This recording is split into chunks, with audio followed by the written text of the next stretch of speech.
Patrimoine. Salut sur vous. En quête de patrimoine, découvrons notre histoire. La vie des saints.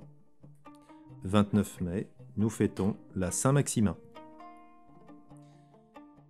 Maximin vit le jour à Moutersilly, près de Loudun, dans le Poitou, vers la fin du IIIe siècle ou au commencement du IVe.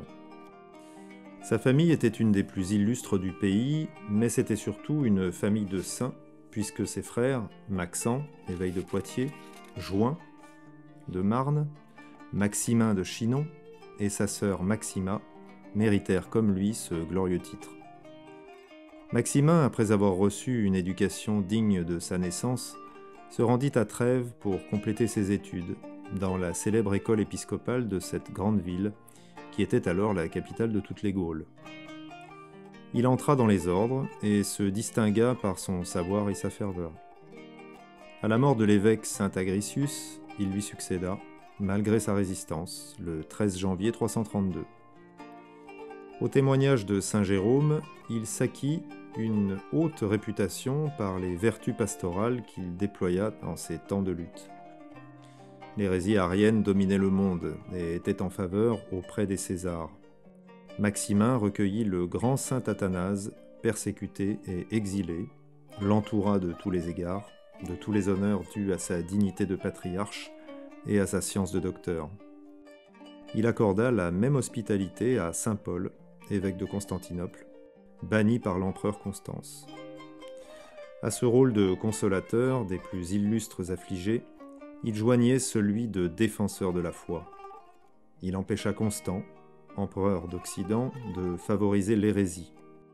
Et, par son ascendant sur ce prince, il obtint la convocation à Sardique d'un concile qui rétablit dans leurs églises les évêques détrônés par les Ariens. Étant allé revoir son pays natal, Maximin y mourut vers l'an 349. Son corps fut ramené à Trèves. Il repose dans l'église Saint-Maximin. 29 mai, Sainte Marie-Madeleine de Pazzi, Vierge. Née à Florence, Sainte Marie-Madeleine, dès l'âge de 10 ans, fit vœu perpétuel de chasteté et ayant pris l'habit du Carmel, se montra un modèle de toutes les vertus. Elle fut chaste au point d'ignorer tout ce qui peut ternir la pureté. 5 années durant, sur l'ordre de Dieu, elle jeûna au pain et à l'eau, sauf les dimanches, où elle usait de ce qui était permis en carême.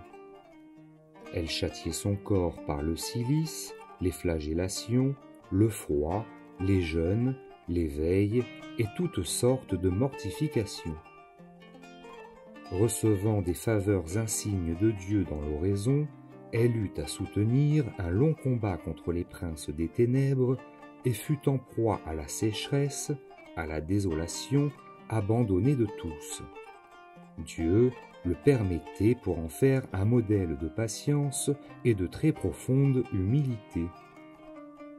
Animée d'une éminente charité, elle passait des nuits sans dormir pour accomplir les tâches de ses sœurs ou pour servir celles qui étaient malades.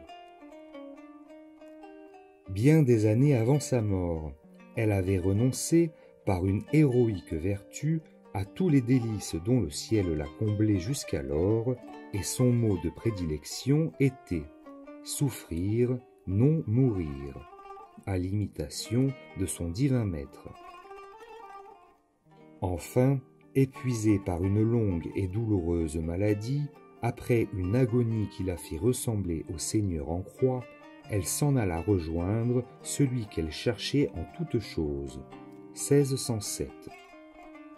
Amoureuse de l'Église, elle n'hésita pas à adresser au pape et aux évêques des avertissements pour que soit poursuivie l'œuvre de la réforme catholique et combattue avec force l'hérésie luthérienne. On la représente en carmélite avec un cierge allumé et une couronne d'épines. Auprès des novices qu'elle formait, elle insistait souvent sur l'importance des 3 vœux de pauvreté, de chasteté et d'obéissance comme moyen de l'union la plus intime avec Dieu.